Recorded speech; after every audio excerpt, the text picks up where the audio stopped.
It was some of the most productive time we've ever had together. Yeah. Got a ton done. We're all very, very focused. It's really nice to see how focused everyone actually is, and everyone's really Yeah, you're sitting there in your isolated chamber. You're like, am I the only one that's working this damn hard? but they are, and it's really great, and we're all very excited and ready for the task ahead. So That's cool, man. great. How was yours? We had a good time. Yeah, you guys were missed, both your team and Michael, your team as well. I know you guys have been super busy. So, Stephen, you guys had a big win, right? You had a pilot that you guys are launching? Yeah, Royal Caribbean came back to us. I've been working on them since like June, and they've had a contract since July. So they said in November they're ready to go live, which is awesome. Oh, man. And then another win. Since we've changed this business model, we had a store come inbound on Monday. During the retreat, I was taking a call, and I closed them on Wednesday for Nice. part of our beta version. So that's very exciting, and I'm really looking forward to getting on the phone after this call with more people. So That's cool, man. How big is that deal for you guys? it's probably going to be a couple $100 a month. So our business model is based on abandoned cart messages, which I think I typed in. Yeah. So if they have like 10,000 abandoned carts, that's like $250 a month they pay us. If they have 1 million, that's, $25,000 a month they pay us. So just hunting through that list to figure what's going on. Cool, man. But excited there. And then at some point, I'd like to go over this cold calling script with you to see if there's any wisdom you can impart. Yeah, for sure. We will. We'll jump over to that. I want to work with Michael first. Cool. He posted up on Facebook, and I've got some things open for him. So I'll meet you up for now, Stephen. And Michael, good morning. How are you, man? Can you hear me okay? Good morning. Hear you just fine. Just still shaking it off. So we'll get into it. But hopefully, nothing that a few hopefully milligrams you got a little bit of time caffeine. to run through. Yeah, I know. I'm trying to chase that right after this. Yeah. No worries, man. Okay, so you've got, we'll just jump right in here. I know that you've got this, this email, and you've got these slides and those kinds of things. So help me just to help define the path of our conversation. What's the single biggest question you have, or what's the biggest single outcome you want to get from our time here today? Yeah, for sure. First is, I think generally speaking, everybody on team feels good about approach. So we've had a number of good conversations. We're getting to another important call. We get closer and closer. The calls get bigger and bigger, but I think the approach seems good. The thing that would be greatest to get out of this call is essentially more focus on details, right? I think we're getting closer to the place where these conversations are starting to really reflect a contract. So we want to be very, very smart and careful about what we put out there in the world is something that we definitely want to make sure we can put onto paper and do it quickly, right? Because if they say yes, we want to go as fast as possible. So that's basically the idea. Yeah. So where you're at right now is you're transitioning in a kind of, maybe it feels this way. Tell me if it doesn't. You're transitioning away from the selling and now talking about the actual implementation. It almost feels like the questions that are coming up are more about, okay, we just want to make sure this is right. We want to make sure we covered this thing. We want to make sure that we talk to this person. Does it feel that way to you? Yeah. Good. So that means yes, it does. I think the one only other thing is I've been let me see is this a little bit better? No, you're good. Go ahead. Okay. I think the only other remaining thing that is kind of something that's on mind is I've been on conversations with Andrew for 3 months now. Yeah. So I've got a good idea of different pieces that of how the relationship up and downs have worked. I think for a founder standpoint, we want to make sure that this deal, as your notes had last week, we get this deal. And that there's some way that we lock this in. So how do we make sure that we keep a good, smart, floor, but at the same time approach this in a way that's professional, that allows us to work with the arc of value that we've already created, right? Yeah. So that's a big one. Yep. Yeah. So as we're, and really fundamentally the topic here is this transition from selling into implementation. the thing we want to focus in on is almost think about it as if you're a project manager at this point, right? You know, if you are a project manager on the product side or on the technology side, you would basically just do a bunch of task development.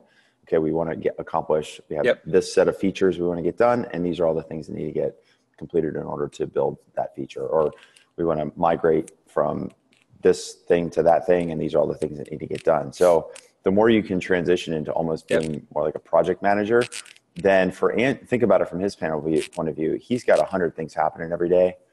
And this is one of those 100 things. Now, hopefully it's a pretty high priority.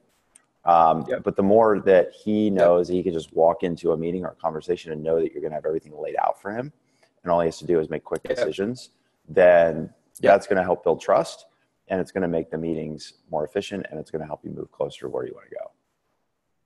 Does that make sense? Makes 100% sense. Did you were you able to see a little bit of what we had set up for script? Does that feel like this is close to that? Yeah. So the question I have is, in the script, you've got a number of slides that are, you know, it says like slide 10, slide 9, whatever. Tell me about, first tell me about the setup of this call, who's going to be there, and what the expectations are in terms of outcomes. Yeah, so the call is really, I mean, we've done a number of one-on-ones with me and Andrew for the last few weeks in order to kind of resolve some of these, you know, last things that have been coming up, whether it's IT or price or whatever. So the general idea here is he had a number of things that he spoke about from the last call. It was a decent call of details, but because the roadmap changed for him, he had a number of concerns about price. You know, because he's not getting everything that he expected, which is not exactly under control. He's now price shopping in a few different options. Yeah. So what I felt like this setup was a kind of a trial and close. Like, you know, even though we've already gone through this 2 weeks ago, and this is still, all this stuff is really fresh in his mind, it's still worthwhile to be like, hey, Andrew, quickly, just want to make sure that we're meeting all the requirements. Let's just buzz through this stuff to make sure that we're on the same page, and then I'll show you a couple new pieces of value. That's essentially the idea in order to, you know, fulfill his requirements that he dropped on the last call. And then find a way to drift to his number one thing, which is, hey guys, all this is great, but, you know, tell me about price. What do I do to work with budget? And he has not presented any kind of budget to us. So makes perfect sense. So one of the things you can do is just treat these conversations as ways to collect all the necessary information in order to get him the price that he wants. So you think of it as like circling. So you start really wide, and then you kind of keep circling. And so you've got some really good questions here at the start that you're using to start the conversation. So, hey, what I heard from the last call is you're looking for a solution. That bullet. So what I would do, just to modify what you've done here, is say, hey, Andrew, so I know that you've got you know, what we talked about in the last call, requirements around the solution. And so what we've done is we like to think about the solution in 3 distinct phases. So there's the pre-launch phase, there's the launch phase, and then the post-launch phase. So if you can isolate into 3s, people think really, really well in 3s. And that allows you to categorize any question that comes up from him or anybody else on the team. It's like, oh, that's a pre-launch question. Oh, that's a launch and training question. Oh, that's a results question. And then that way allow you to kind of categorize along those 3. And because if you give them like a list of like 7 things that are scattered among ROI and support and implementation, it's going to be hard for him to stay focused. So if instead you can say, look, we've kind of categorized your request based on, you know, pre-launch product. What does the product do? Does it meet your requirements? What does the launch and implementation look like? And how are we going to prove that you're going to get results? Does that make sense? Yep, absolutely. And then that can serve as your template for the rest of the conversation, because you can say, okay, cool, let's talk about pre-launch and product first, and then cover blah, blah, blah, blah, blah, blah, blah. Okay, cool. Do we answer all your questions about product requirements and pre-launch? Yes, great. Then let's talk about launch and implementation, and then blah, blah, blah, blah, blah, blah, blah. Do we answer all your questions? Yes, great. So then let's talk about how we're going to guarantee, or how we're going to not guarantee, but how are we going to ensure that you get the results that you need to get so that this is a successful rollout, not just for this year, but for the next 5 years or 10 years. And then blah, blah, blah, blah, do we answer all your questions?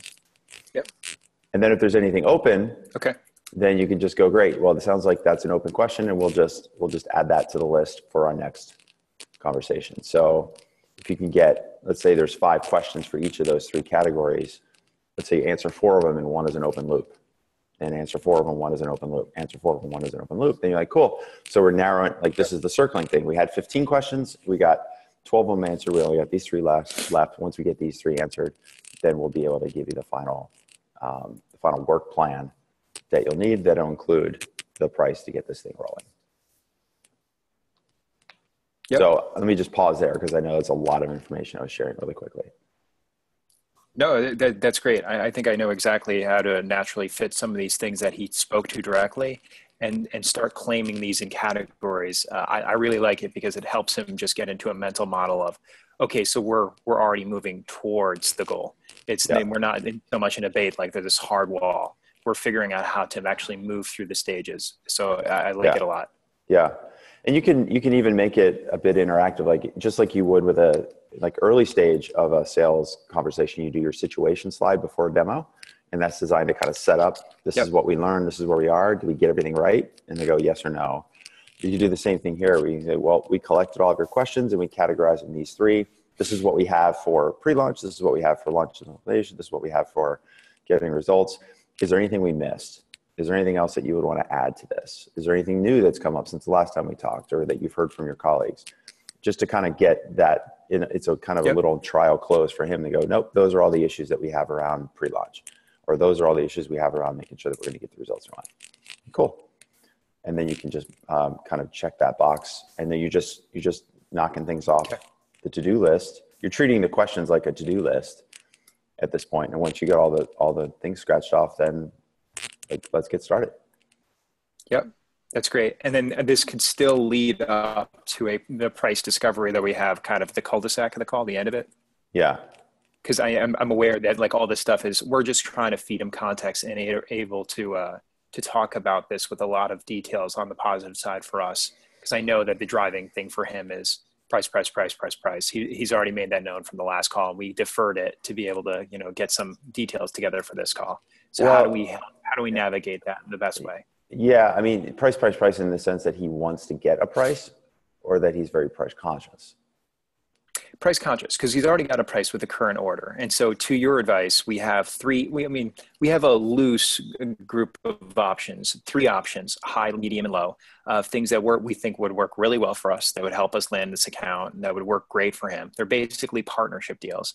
The first high order or our offer is our current order, which ranges at about $850,000 for the entire fleet. Right. We have significant discounts that are in there as far as like just examples that we would be able to find some way to pitch as well, with the added benefit of case study, et cetera. Sure. So what I'm trying to navigate here is I would like to be able to have a ROI partnership conversation versus just feed the price. And so this is the best attempt that I had to be able to kind of, create that conversation, but was really interested in getting your thoughts. Yeah. So as you're getting towards the end, right, and he wants to hear about price, and what you want to do is always be selling. So you want to go back to, okay, so, Andrew, let's just take a step back. Mm-hmm. We're talking about getting in the weeds here around product and launch and results. Just to be really clear, just to summarize where we are, the objective of this work together is that over the next year that you'll save X dollars in costs. Over the next 3 years so let's say we know we've documented we can save your manager $7 to $10 million, or save the company $7 to $10 million per year just in manager costs, which over 3 years is $30 million. Yep. Bigger number. Is that kind of what you're feeling like is what we're aiming for? Or is there a bigger number that you want to try to get in terms of ROI? And so you want to focus on the big number first, because then whatever you peel back and offer or present to him, let's say it's the 800K, if he sees the $30 million number and the way we get started is 800K, then you're like, that's pretty damn good ROI. Yep. So it makes the price seem a lot less scary of that. It's great. Now there's one other thing to think about. There's price and there's cost. Okay. So he sees a price, whether it's 800K or 500K or 300K, whatever the price is. He goes, oh, that seems expensive. And that's why we talk about ROI all the time. Well, yes, you're going to invest, 500K and the goal of getting $30 million in cost savings over 3 years. So now it's not the cost of 500K, it's the return on investment that you're going to get of this. So that's price and ROI. But there's not just the cost that he might be perceiving of the investment. It's now the cost of inaction, which becomes important, because we've shown him that you can save the company $30 million over 3 years. If you don't take action, it's not just the cost of the investment. It's now the cost that you'll be leaving this $30 million on the table. Yep. So there's a cost to inaction here. Makes total sense. So, because once you see it, you can't unsee it. And if he doesn't have another best option available, sort of like, well, if we don't use you guys, then what are we going to do to save that $30 million? Now, maybe he's got some other plan that'll save him 10 or 15, but what's that going to take to implement? Is it some manual hack? Is it waiting around for the workforce management system to catch up? Blah, blah, blah, blah, blah. So if you think about it in terms of cost of inaction, then that also adds to the weight of the ROI that you're presenting in terms of just this 500K investment to get started. Yep. I think one of the things that sits in the founders' minds as being the biggest risk for this call are options that he has in mind around what you just described. In our category, there's a lot of different folks that are doing extremely low-priced products that we have no clear evidence that they've piloted, nor do they have the results, public or private, that we've gotten from Gap Inc. However, just recently in the last call, they have been thrown out there like they've been around for months. Mm-hmm. So what we're trying to deal with here is we know our value, and if we work internally, great format. The problem that we have to kind of evaluate where we're at is when those options that he presents, which is, oh, I can just jump to X for this really extremely bargain basement price. Mm-hmm. What are you going to do, guys? This I feel is a negotiating tactic, but I'm still trying to be able to evaluate what's the best way to price with that in mind. Yeah. So good question. Around details specifically, the approach is great. I like the approach, but that doesn't stop us from saying, okay, when we get to the final thing and he's still just like, no, you know what? I prefer bargain basement. How do you get work with that? Good question. So what's the bargain basement price? Is it like 100K type of thing or less? Yeah. So I think I would say it's probably 100K. It would be a $10 store. Mm-hmm. I would say it would probably be the cheapest way you get away with this. And what's the difference in capabilities? Let's see, 100, 150. Well, the difference in capabilities, there's a number of things if you look at bullets straight up that they have common functionality, but they don't have proven results, especially at the scale that we have. Mm-hmm. I would not claim them to be the simplest product, and actually they some of them reflect the product they were steering away from, which is Infor's mobile application. So as far as user experience and that sort of thing. So I think those are kind of the obvious ones that say, okay, you can see what you're buying. And this is the risk. These are the risks you're taking. Mm-hmm. And then basically that's pretty much our lock in there.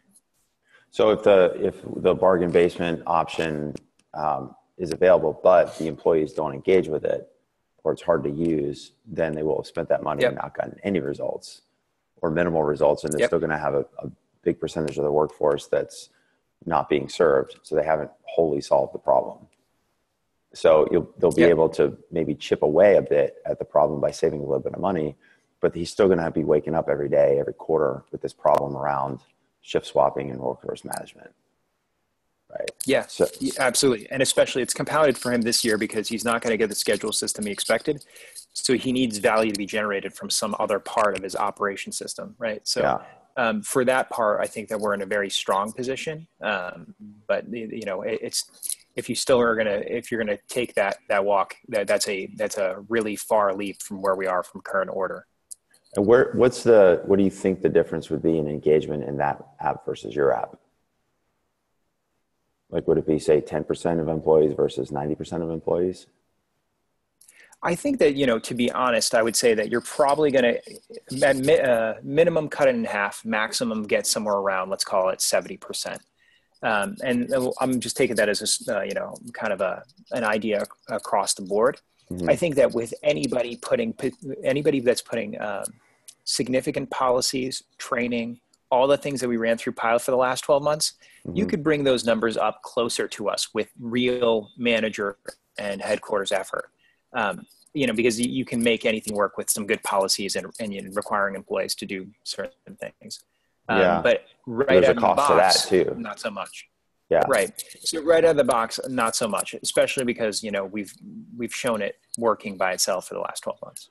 Yeah. So it'd be interesting if you could come up with some kind of number for cost per engagement or cost of non-engagement per employee. Yep. So let's say that they launch Bargain Basement and they get 10%. They launch yours and they get 80%.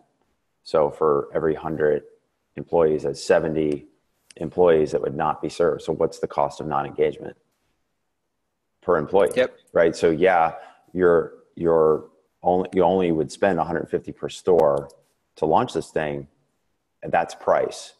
But what's the cost of that price to you? The cost of the employee non-engagement is this number. And so we know based on this pilot, the engagement numbers are huge for you guys and employees are loving it. So your cost per non-engagement is negligible versus one, employee is not using the other app, and two, the only way to get them to use it is through policy, which makes them unhappy, which is the whole point of launching this in the first place, is to make them more happy about working there. Yep. So that's a way to think about, if he's thinking about Apple, this apples to oranges comparison, is to think about a cost of non-engagement number. So that's a very specific, strategic. Now, the last thing you can do, well, not the last thing, but another option or a second thing you can do is just have a tiered pricing model where you say, look, we know you, maybe for Andrew, it's hard for you. You're going to be sitting there in the boardroom and they're going to be asking you, well, why are you going to pay 800 when we can get some other app for 100?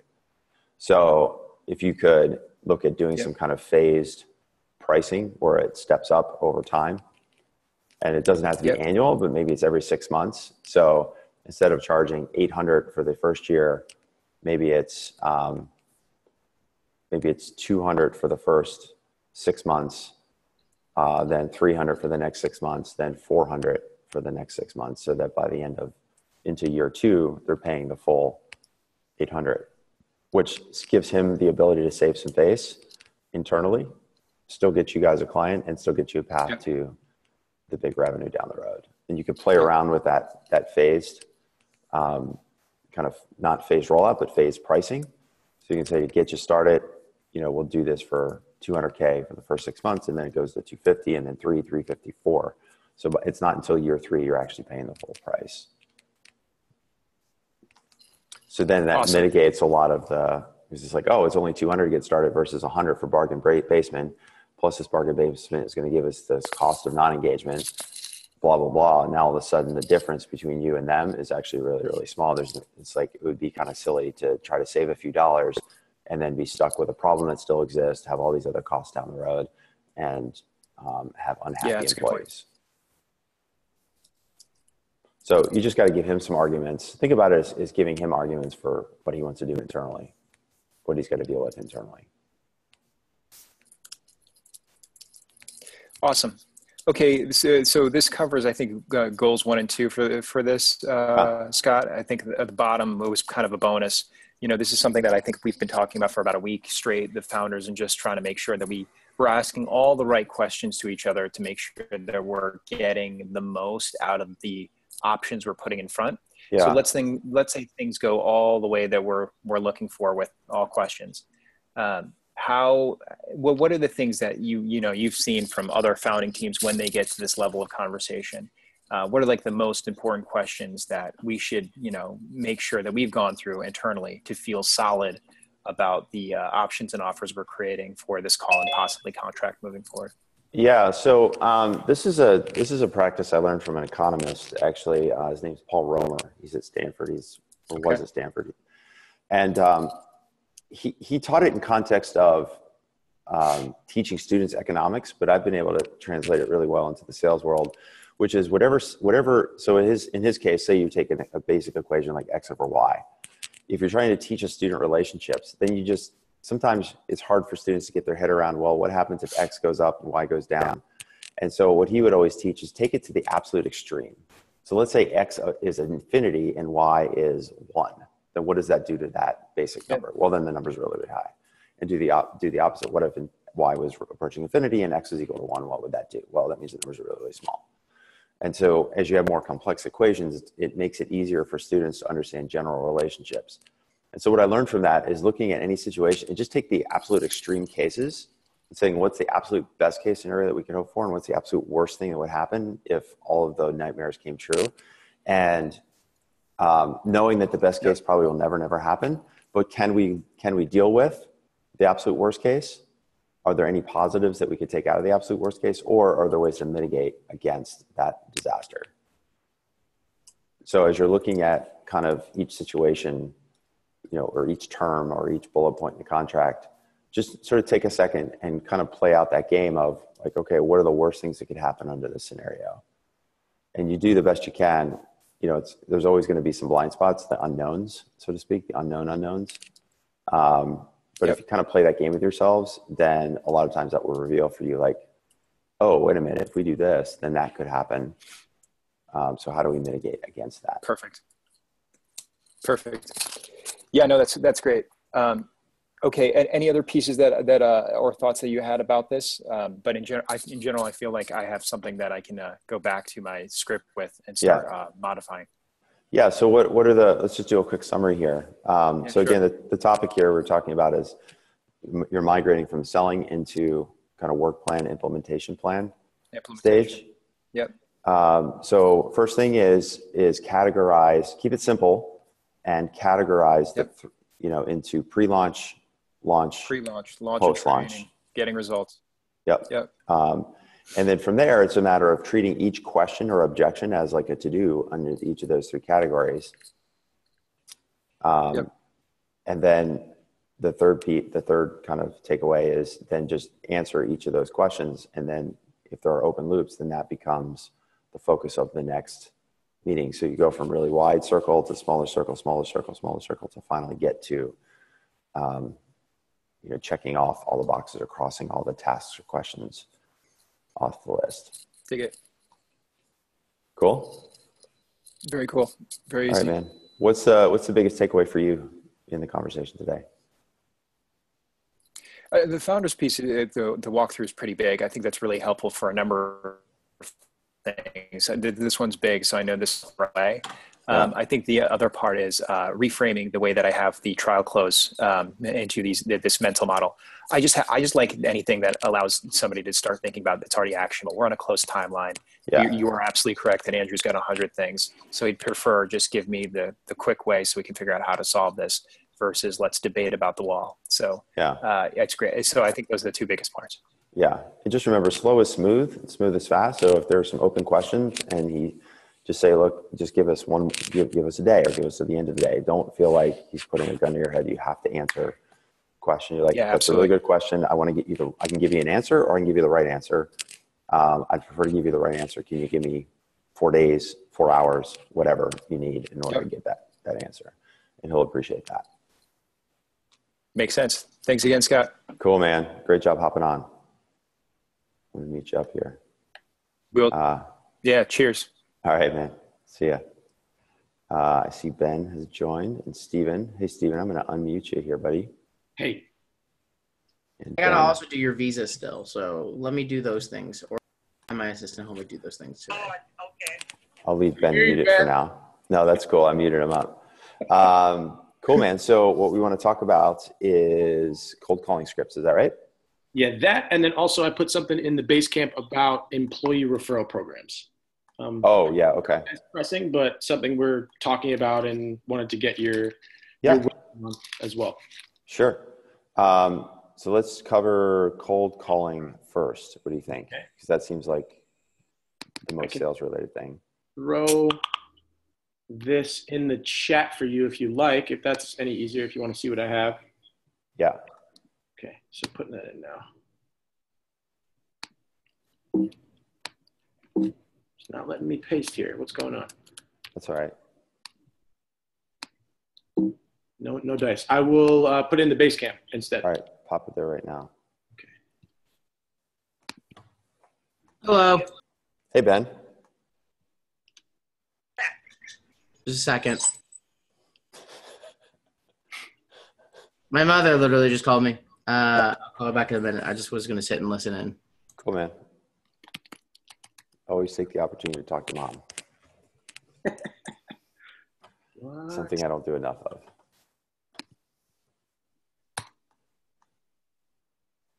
Weird stuff is happening here. Do you want to, let's do this. What are you looking for? What are you looking for, Stephen? I'm just adding in the cold calling script to get his blessing on it. Oh, the one that's been giving issues to even Matt. Yeah. So I've updated a little bit to make it sound more like me, but. What's the target of the campaign? Who are the people you're reaching out to, and what is the best reasonable outcome of this initial reach out? So we're reaching out specifically to Shopify e-commerce stores that may have a problem with a cart abandonment. Yeah. So the thesis is around 75% of all carts that are created on e-commerce stores are completely abandoned. And around 70% of those are, you can't reach them as a brand. You don't have their email. You have no way to get in contact with them. So the solution we built is to place a send to messenger click box below the add to cart button. So if you're logged into Facebook on a browser and you add an item to the cart, we can now retarget you, and those brands can now potentially recoup revenue from carts that they previously were not allowed to or had no visibility into before. So that's hey, we saw that you were looking on our site. Did you still want to buy a copy of buy a pair of these shoes? Correct. Yep. Correct. Yeah, I've gotten those. They can add a little bit more value to that relationship and have visibility where they did not previously have it. Cool. So the best case scenario is to get them to sign up for our beta on that call or in the following call. And why do you feel like they would be willing to sign up for a beta based on a cold call? Because it doesn't cost them a dime.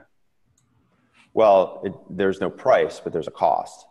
Right. So within that, for our beta testers, it is a limited group. We're saying like 100 more.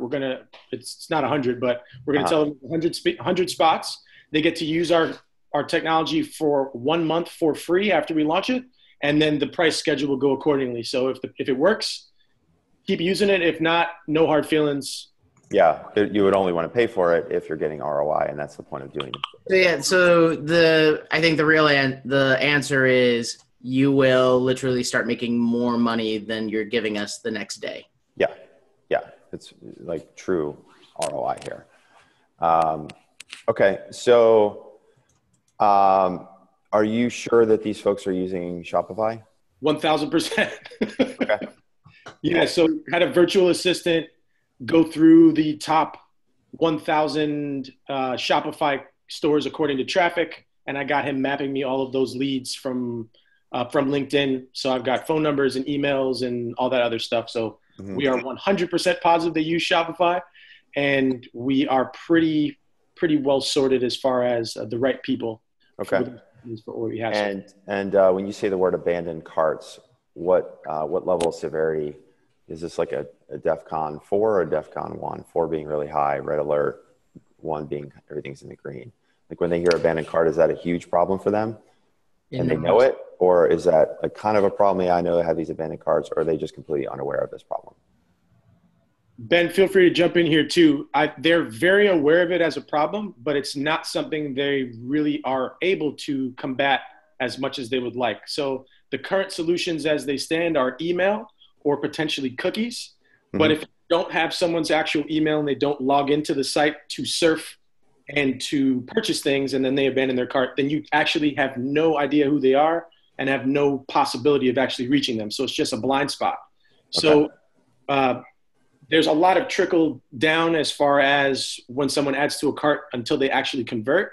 But the current means they have to get these people back are very slim and small, and there's no visibility. So this is literally something that they can turn on, have visibility, get people back in, and it doesn't cost them money out of pocket. It just allows them to make more money, and we take a little piece of, 2.5 cents per message on all those carts.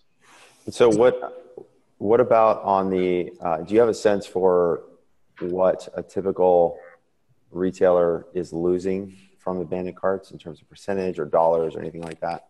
If I've done my math right, according to the equation we have, if a company has 100,000 abandoned carts a month and their average purchase price is $50, they are losing potentially that's $5.2 million in lost revenue that they are not able to actionably retarget and recoup. Because anywhere between 69 and 75% of carts are abandoned in general, and they're only able to send emails to less than 30% of those, because that's all they can do to collect emails.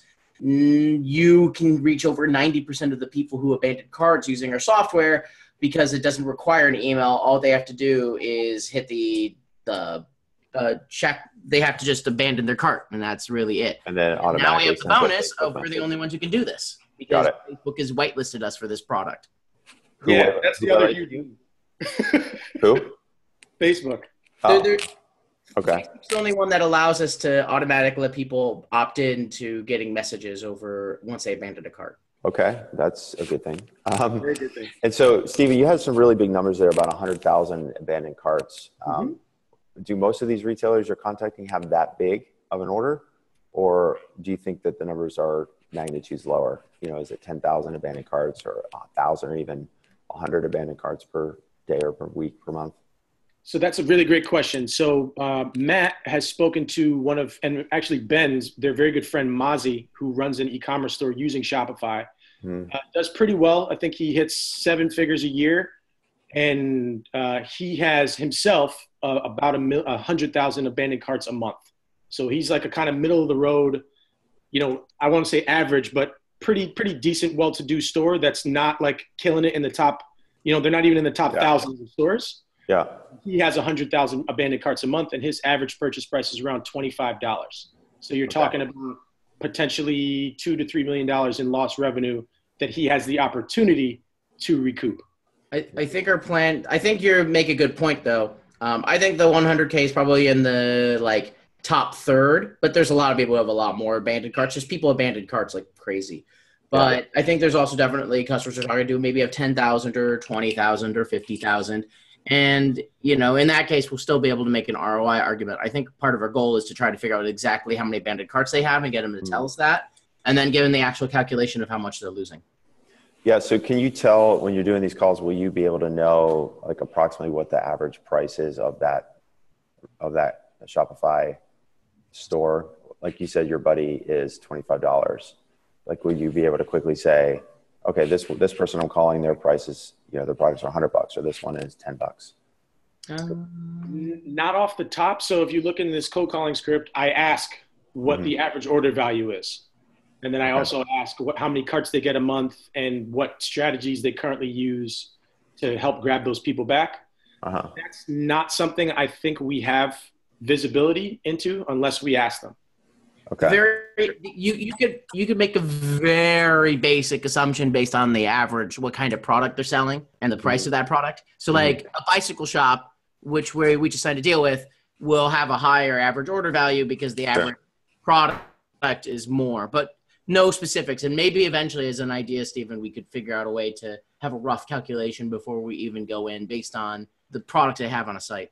And very broadly, I would think that a bicycle shop would have fewer abandoned carts because it might be a $500 or $1,000 product versus the $25 vitamin supplement cart thing, right? Exactly. So there's probably some function there, however, and probably fairly very constant function of higher the price, fewer abandoned carts, but obviously the ticket price is worth more. So, so the reason I'm asking these questions is that we want to make it, imagine you're getting this call. We want to make it really, really easy for people to understand what you're saying and relate it to their situation. So if you say, on average, for every 1,000 cart abandons, we have at a $50 price point. So if we do some quick math on that, that would equal X amount of recoverable revenue, right? Is there a name you can give that recoverable revenue, like cart abandonment recovered revenue? Ben, any marketing acronyms we can add into this? Is there? We have to first check if there is actually an official name in the industry for that. Yeah. See if there is a name, because then if not, then you can give it a name. You can say, hey, we call this recovery value CAR. It's like cart abandonment revenue recovery. That's kind of really wordy. I'm not a marketing person myself. So you guys That's pretty good though. It's pretty good though. You have had your coffee.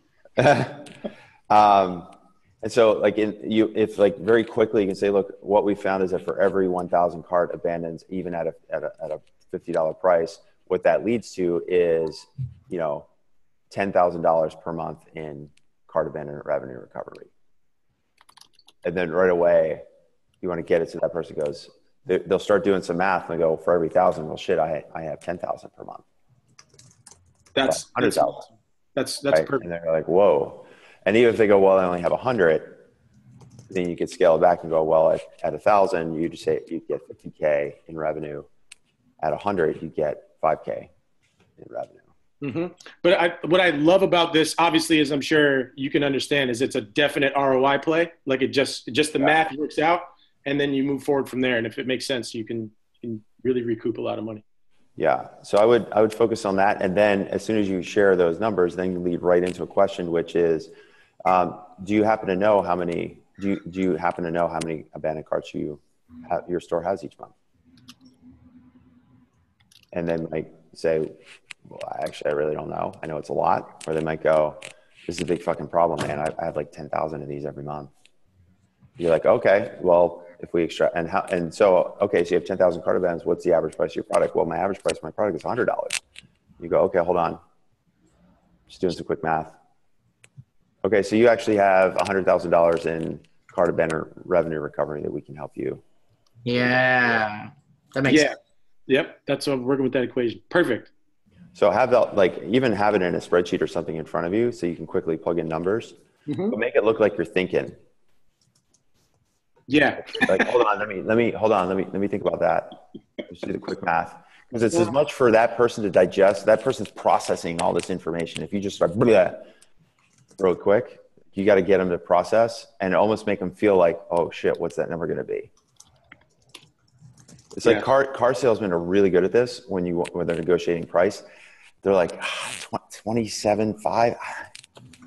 I'm going to have to go talk to my manager. Give me a minute. And then they go back and they make you wait and they make you wait. And then they come back and they go, I got great news for you. I can do 28.5. You're like, no, I asked for 27.5. But they make you wait. And finally they come back to you with the price, but it's that delay that gets you like, okay, I'll take it, right? It's the same thing. You want to give just a little bit of a delay, let them process the information. And they say, okay, cool. So it sounds like you've got $100,000 revenue recovery opportunity here. And that's what we do is we help you recover that. Love it. That makes a lot of sense. Yeah. So that's kind of the guts. That's the value play here. What we want to do is now work up a level, which is when you first get them on the phone. Mm-hmm. Do you know the names? You specifically know the name of the person that you're calling? I will, yes. And will you typically get that person on the phone, or will it be routed through like an admin or something? Are you getting? Don't know yet. Don't know yet. Okay. So what we want to do is you want to get a couple quick yeses in a row if you can. So if let's say you're calling somebody who's John on the list, but Mary is the person that clearly it's a female, then it's not John. Then you might want to verify oh, hey, is this blah, blah company? Yes, it is. Okay, cool. Is John Smith the CEO there? Yes, he is. Okay, cool. Is This is Stephen over at Octane. The third question I would say is, you guys are a Shopify store, right? And she'll go, yeah. So it's yes, yes, yes. This is also important to qualify. Like, am I calling the right company? Have I got the right person? Are they indeed Shopify? You're like, okay, cool. So here's the reason I'm calling. We help Shopify e-commerce stores make more revenue by helping them with their cart abandonment rate. That's why I'm calling John. Question here too. So in my thing, I have make more revenue using Facebook Messenger. They don't care about the product. Say it again? They don't care about your product. My one concern, though, Scott, is that if we say it's a cart abandonment, they get that pitch a lot. They just do they? Okay. They get that pitch a lot, but it's for email. Our value add is like literally we're using a messenger, and that converts so much better because of XYZ. Got it. And so it's you said it's either email or pixeling or cookies. Cookies. Yeah. So if you ever noticed like a pair of pants that you looked at is like, it's totally. Yeah. Yeah. Yeah. So I would say we help, we work exclusively with Shopify e-commerce stores, help them make more revenue, or help them with the cart abandonment problem with no email and no cookies. Because what that does is it overcomes that objection before it comes up in the brain. I love that. And then they're like, how the fuck are you doing? They're like, whoa. Yeah. How do you do it? Love it. They're like, wait, how do you do that without cookies or email? Because those are the only two ways in the world that you can help with cart abandonment. You're like, correct. Oh, well, that's the thing, right? We're, so happy to share the details, but first let me just make sure that you, like, do you have a cart abandonment problem? Or do you feel like you're losing revenue, or you feel like there's, like, come up with, like, do you feel like cart abandonment, if you could improve your cart abandonment rate or decrease your cart abandonment rate, would that be a significant change to your business? Yes. If we could change your cart abandonment rate by even as low as 10%. I mean, what number do you think you could get? You're asking us? Yeah. I'm not sure. I heard our ROI is between 20 and 40x. So of what they spend on us. Okay. That's do you have a sense of what that would be from a percentage standpoint? Like, Ben? If cart abandonment is like 30%, would you be able to drop it down to 20 or 10 or 5? I mean, that's mega bucks.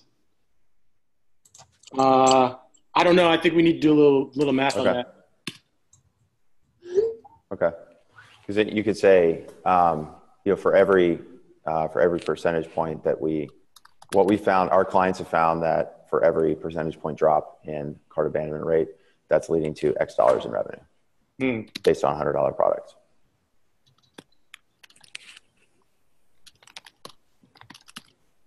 Makes a lot of sense. So if you're getting Mary, the gatekeeper, on the phone, then all you have to say is, that's why I'm calling to talk to John.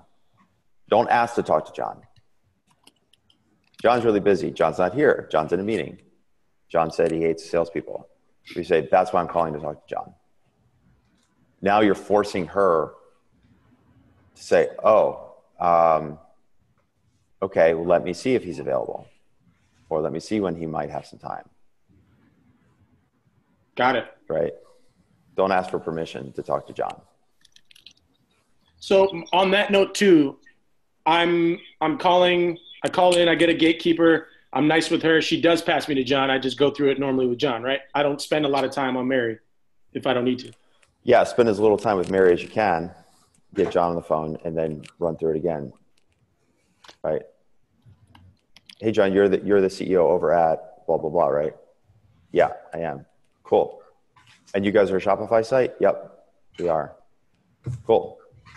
So our company is called Octane. Our company is Octane, and we specialize in helping Shopify e-commerce companies make more revenue without using email or cookies. Pause. Yep. Well, how do you do that? Well, we do that because we are the exclusive provider We're the only whitelisted solution available through Facebook.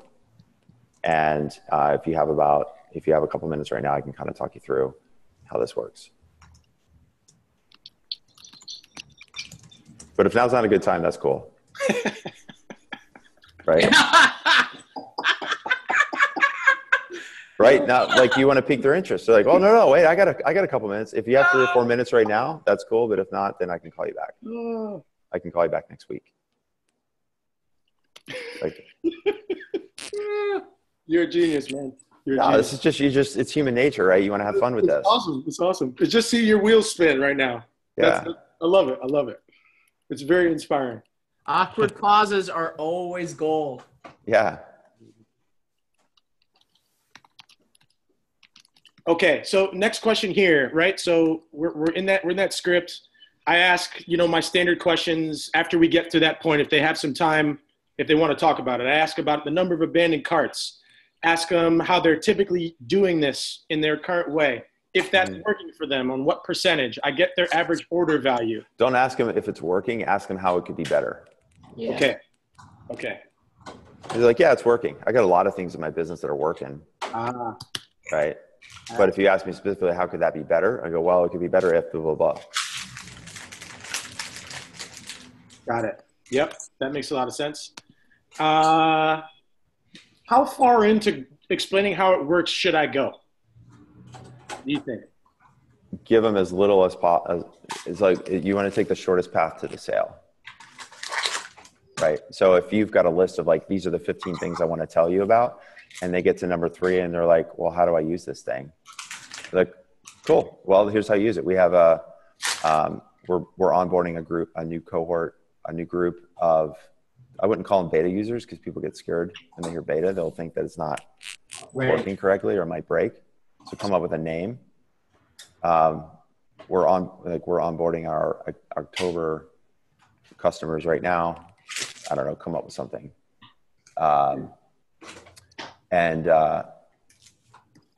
Typically we charge for implementations, but we want to reward the first 100, the fast movers. We want to reward, the first 100 people.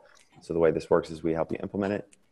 You'd have to be able to implement it. You'd have to implement it in the next week for us to offer you this.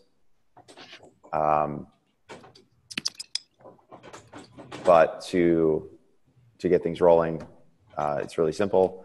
We schedule a time. It's a 3-step process. We schedule a time, we implement it, and then it starts working.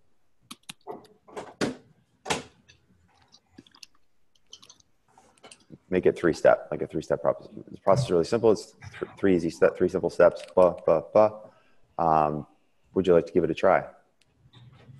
Is pilot program a bad word? Yeah, I wouldn't use pilot or beta or any of that stuff if you're doing cold calling. Got it. You can do a pilot with a friend, but you can't do pilot with cold. Got it. That's good. Yeah. That's really good to know.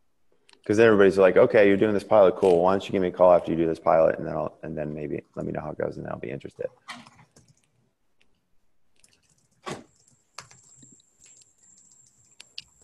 How much name dropping should I do? And if so, do I do it earlier or later? To kind of add to that, one of our investors, they do e-commerce outbound as well. One of the things they do is they built this technology built by Stanford grads and Google alums and things like that. Yeah. You could, I would say if you're going to name drop, make sure it's an appropriate name. Like if you're contacting a high-end bike shop and you say L'Oreal's using it, there's no connection. Yeah. They're like, well, that's a really, really huge company. I'm just a specialty bike shop. It doesn't matter. So if you're going to name drop, I would come up with some categories, like have 3 or 4 companies so that regardless of who you're contacting, you can just pull one from there. And when you're doing your calling, I would do do a day of consumer products, do a day of this, do a day of this, so that you're not jumping from one to the other. So if you can sort your list in that way.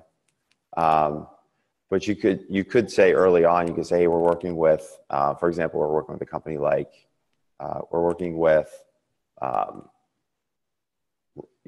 just pick one. We're working with Bob's Bike Shop, and his cart abandonment was 30%. We've been able to knock it down to 22%, which generated an additional 50K in revenue for him per month. So you kind of throw in a quick case study. And if it's a retailer on Shopify that they might recognize, even better. But you could just kind of throw it in there, but then keep the rest as, don't fire the bullet until you have to. Yeah, we also don't have those yet, so yeah, it's going to be pushing it out. But this is really, really good, Scott. This is super helpful. Absolutely. Yeah. Just have fun with it, man. I mean, it's like you've got the goods. They need you more, like a lot more than you need them, because there's 300,000 retailers that you could be working with. If you get 1% of those, we're killing it. Yeah. Yeah. So the other 297 are fucked. You're not. Right? I mean, I tell that to companies that come work. I'm like, look, man, like I'd love to work with you. If you're not 100% comfortable with this, that's totally cool, man. I'm going to be just fine if you don't come work with me. The problem is you're not. And or make you may not be. Yeah. And say, look, I'm like, this is just the facts, right? You don't have this, you don't have this, don't have this. I'm helping you. I'm going to show you how we're going to build this and this and this for your company. Maybe there's other options that you want to consider. You want to go do that yourself. If you have options, that's totally cool, man. I'm good with that. I feel like there's something better for you. The market is the market. But don't feel like I'm the one that needs the business, because I'm okay. Mm-hmm. Love it. Love it. Love it. Love it. Love it. Love it. Helpful? Extremely. Okay. So let's do a quick recap here. So the topic here is the cold call outreach script. First is, number one is, make sure you establish really clear value that's easy to communicate. So for example, we talked about for every 1,000 cards, it's X dollars. So that's one thing. And then once you have that's kind of the core of your script, then you work up into the intro. And when you're doing the intro, identify, if you can, 3 quick yes questions.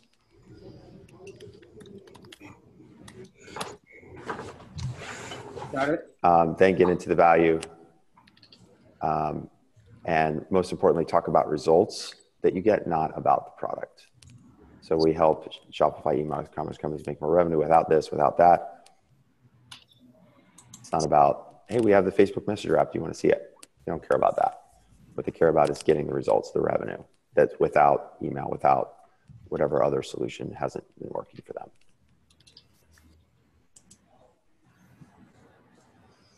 Got it. And then the fourth thing I would say is just take path of least resistance, right? So if they're ready to sign up after the 3rd sentence, get it going. Don't go through the whole script if you don't need to, just because it's the script. Yep. That makes a lot of sense. Cool. Biggest takeaway for you guys? You're a genius. That's one. Well, I mean, now I'm handsome and a genius. Steven, you can come to calls anytime you want, buddy. I have actually a question for you. So, Scott, do you feel like, remember when we were first talking about our more marketing-focused product versus this? Do you see a difference in terms of the pitch and This is really crisp. I mean, I love how zeroed in you are on the problem. It's like the cart abandonment problem without email, without the cookie, right? That seems to be, from what you described, a huge pain. And I know the cart abandonment is a huge problem because I've worked with some other companies that have talked about this. So it's really crisp, and you can just like dial for dollars. Now you have this list. And that's if you knock this out over the next couple of months, you can really be able to build up a nice foundation of clients and revenue. And then you can take the product from there. It's always easier to go bigger. But it's a lot more difficult to go smaller. Yep.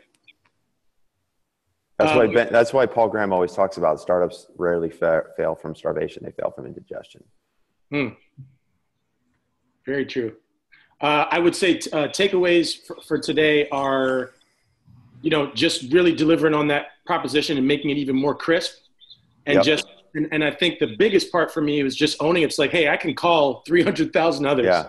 So if this doesn't work, don't worry about it. I'll get somebody else. If you got a few minutes right now, that's cool. If not, I can call you back next week. Yeah. It's a great position to be in. And I feel a lot of confidence from that. Totally. Cool. So you know what to do? I do. pound these phones, man. All right, man. When can you start? I'm already dialing right now. All right, man. Well, then we'll let you guys run. Two things, though, is at some point we'd love to talk a little bit about that employee referral thing. If you just want to throw something in the chat or in Basecamp, that would be huge for us too. Yeah, we did this at Blend, so I've got some ideas and I'll post it. Thank you. Thank you, Scott. All right, guys. Great job today. All right, we'll see you.